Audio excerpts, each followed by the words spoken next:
Pensa só, como é que 7 palavras poderiam definir uma vida inteira? Parece até impossível, né?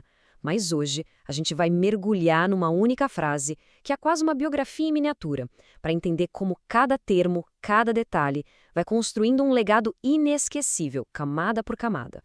O nosso ponto de partida é esse aqui. 7 palavrinhas e 2 sinais de pontuação. Olhando rápido, parece só uma descrição simples, mas, na verdade, por trás disso existe uma arquitetura de significado, sabe? Super densa. E é isso que a gente vai desmontar agora, peça por peça. Então, a grande pergunta é, como uma frase tão curta consegue definir um legado de uma forma tão completa? Para achar essa resposta, a gente precisa olhar para cada um desses componentes e entender direitinho o papel que cada um deles faz. Bom, toda grande história precisa de uma base, de um alicerce, certo? E no nosso caso, o fundamento é a pessoa e o lugar de onde ela veio. Vamos começar então por esses 2 pilares que são essenciais para a identidade. Tudo começa aqui com o nome, Alice Munro. Ele funciona como uma âncora para tudo que vem depois. É o ponto de partida, que dá ao sujeito específico a identidade única sobre a qual todo o resto vai ser construído. Afinal, sem um nome, as conquistas ficam meio que flutuando no ar, sem dono. E logo em seguida vem o lugar, Canadá. Com essa única palavra, a frase já nos dá um contexto imediato, tanto geográfico quanto cultural.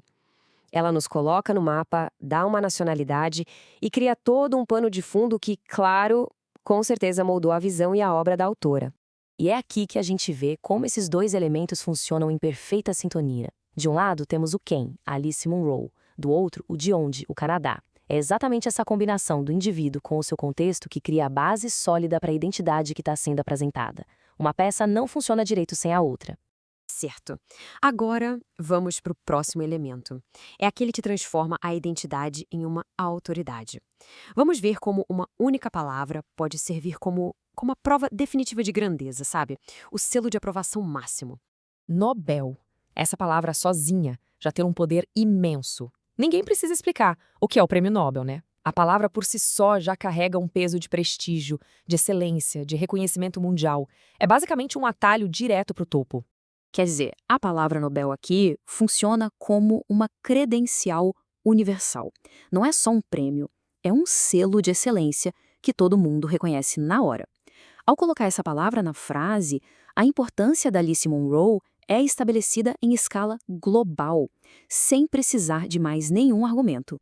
Ok, então já temos a pessoa, o lugar e a prova da sua importância no mundo todo. Mas genial em quê, exatamente? A parte final da frase nos dá essa resposta com uma precisão que é quase cirúrgica. A mestre do conto curto. Olha só, a escolha do artigo a aqui é fundamental. Não diz uma mestre, como se fosse uma entre várias. Diz a mestre. É uma declaração definitiva, que não só descreve o que ela fazia, mas entrega para ela o título mais alto dentro da sua área. E é exatamente isso que a palavra mestre comunica. Não é só sobre ter habilidade, não. É sobre ter um domínio total da forma. Significa ter uma visão que define um gênero inteiro e a autoridade de ser o padrão pelo qual as outras pessoas são comparadas. Bom, a gente analisou cada pecinha separada. Agora, vamos juntar tudo de novo e ver como essa frase funciona como um mecanismo perfeito, onde cada engrenagem ajuda a construir um legado completo. A lógica da construção é impecável. Começa com uma pessoa, aí encora essa pessoa em um lugar, depois valida a importância dela com o maior prêmio que existe e, por fim, especifica exatamente onde estava sua genialidade. Cada passo se apoia no que veio antes. E com isso, a gente volta para o começo. Só que agora não estamos mais vendo só 7 palavras. A gente vê uma arquitetura de significado, uma declaração que é, ao mesmo tempo, completa e muito poderosa. A gente vê um legado inteiro, encapsulado com uma economia e uma força que são extraordinárias. A pessoa, o lugar, o prêmio e a maestria. Tudo numa única linha.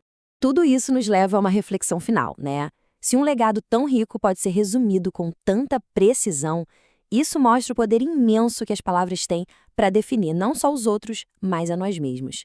Então, fica a pergunta. No final das contas, que palavras vão contar cada história?